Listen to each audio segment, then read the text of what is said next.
In schools, kids have pretty much wrapped up midterm exams. Oh, yeah. We're coming around the bend here. They got their plate full, but the adults, what are they talking about? Education reform, and there are a lot of views about how to do that.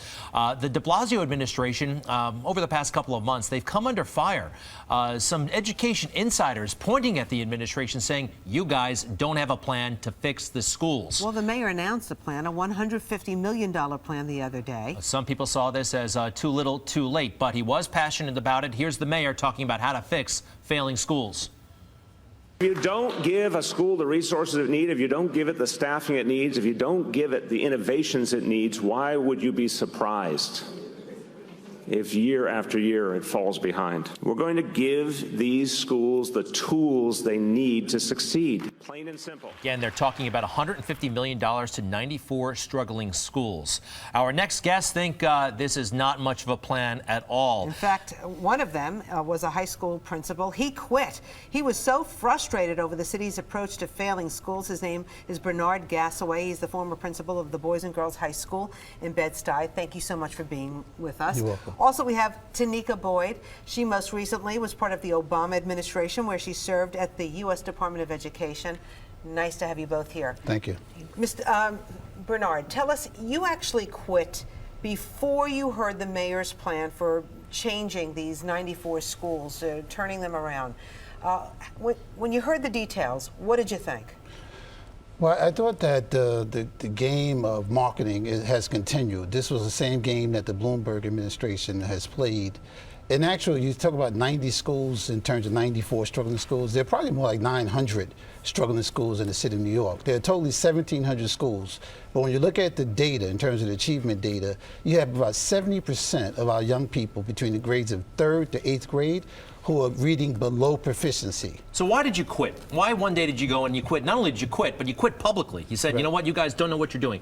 What was the breaking point for you? Right, because I think it's important for us to highlight the fact that the city doesn't have a plan. So you'll continue to, what I say, harm children by, marketing the schools as being highly functioning and then using some schools, such as Boys and Girls High School, as a scapegoat.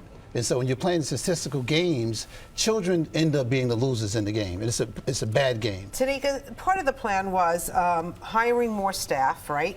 Having doctors and health pros as well as business leaders there at the school to kind of motivate kids. Having washers and dryers so students and parents can do laundry there.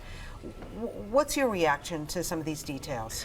I think a hot meal is great. As a New York City public school parent, though, I know one of the most important things to the success of my daughter is really a high-quality teacher. Mm-hmm. And what we see in this plan is that Mayor de Blasio is not willing to really make the hard decisions when it comes to turning around failing schools. And we know that's empowering a great principal and having high-quality teachers for every school. It seems like recently we've heard about some of the teachers, some of the principals being reshuffled to other schools. So like you may get a new principal, but that principal was at another school that may have not done so well. Would you agree, Bernard? I would agree. But look at the case of Boys and Girls High School, what had happened. You have a new principal that came from a so-called successful school. It was a school that pretty much creams the top when it comes to students. You bring that person to Boys and Girls High School, and what they're currently doing at Boys and Girls High School to improve the graduation rate for June is they're pushing out the students who are off track for graduation. Because your school was not doing very well under your watch at times. Exactly. And exactly. You maintain that the deck was stacked against you and against the school? Of course it is, because we focus on struggling schools when what we should be focusing on is a struggling school system. Because as long as you have the system the way it is, you will always have schools on the bottom because they cream the students who are highly functioning and segregate them in certain schools, and then the students who are most struggling, you put them in the low. So you had too many schools. Bad students to deal with, is that it? Struggling students. Struggling students. Yeah, challenged students. Did you feel bad quitting? I think you quit basically during the school year. Well, I resigned. I didn't quit. I look at it as being difficult. I'm still in the struggle to educate children. I just couldn't do it within this particular administration, nor frankly could I do it within the last administration. So the mayor basically says he wants to do like a community-based school. Now, it sort of works in Cincinnati, right? Why can't we do it here, Tenicka? I think, again, I just want to go back to this idea that we know what works in high quality schools, and that's a really empowered principal. And frankly, had Mr. Gassaway been empowered, maybe there would have been a different outcome for boys and girls. Is it because of the mayor's close relationship with the teachers union that maybe nothing can change? Is that what you're saying? I believe that wholeheartedly. As long as the mayor, the chancellor, and the UFT are in bed together, as long as they're happy, children would not be happy. Children would not succeed at the levels that they should. You know, you said you were a critic of the previous administration. That was not the case during the Bloomberg administration, as you know. Absolutely. But you had problems with them as well. Absolutely. Absolutely. Because it's not as if they were effective in their strategy. Their strategy was to close schools. All closing school does is recognize that there's a problem within the system. I want to put up a statement, please, from the de Blasio administration. Let's put it up on the screen, and we'll all read it together. Well, not at the same time. Let's see what they had to say about this. The tools we're bringing to troubled schools are proven to deliver results and help students, it continues, learn.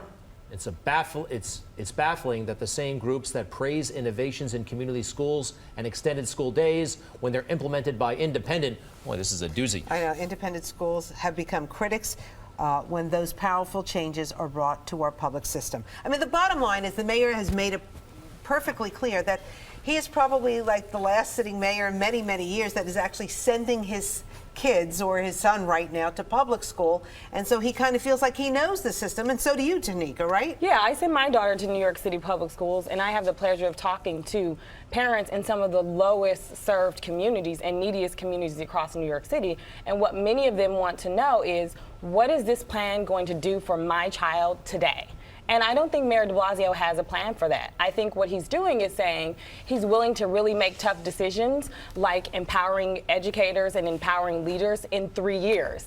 And our kids don't have 3 years I was to thinking wait. 3 years for how many kids are you talking about? 90 with 94 schools that we're saying. Right. How many kids in a class times 3? You're talking about all these kids coming out of high school, they can't read and write. That's right. That's right. And if you look at the community school level in terms of the number of students who enter community college in New York City, at least 70% of them require remediation in either reading or math, and that's after graduating from high school. You seem like you'd be a great, you probably were a great principal, but you're not there anymore. Any regrets? Because you got kids there still like, gosh, where did he go? Where's Mr. Gassaway? You know, what happened? Right. I mean, you feel bad about that at all? Yeah, I feel bad, but I feel worse at the fact that there are other principals and other school people who are sitting idly by and watching this nonsense take place, and they continue to hurt children. As long as we have a segregated school system where you have the haves and the have-nots, you're always going to have the scapegoats, and there's certain principals who may be afraid to lose their jobs, and that's why they're not speaking out. So you talk about the haves and have-nots. So, I mean,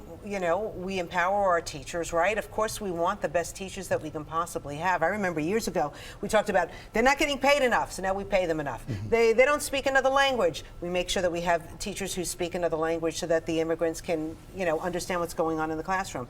What really do we need here? I mean, because we're throwing a lot of money. This is not like, you're talking about thousands upon thousands of dollars per student being given to these kids every year, and they come out and they can't read and write. Right, there are many things we need, but the two most critical ones is effective teaching, and we need effective parenting. Those are two ingredients that you can't do without when it comes to improving school systems. The community school model is sort of like a surrogate of the family, the broken homes, etc. That's sort of like the attempt that the de Blasio administration is trying to make. However, money cannot buy an effective community school model. Money cannot buy that. Tenicka, would you agree? Well, I agree that we need effective teachers, and we also, I would say, need effective leadership and empowered leadership in every school to really turn around these schools. I agree with Mr. Gassaway that services are great, you know, making sure kids are ready to go to school is really only half the battle, though. We need to fix what's actually happening inside the schools. And kids should not act up in class and do their homework. I was the worst. Rosanna, even Miss Goody Two-Shoes here got out of hand sometimes. I know, but I was always a good student. I sat in the front. I may have been punished every now and then, but yeah. Goody Two-Shoes, like I said. Well, keep up the fight, okay? Bernard Thank you. Gassaway and Tenicka Boyd, thank you so much for coming in and sharing your perspective on this. Conversation continues online. Go to myfoxny.com and leave your comments.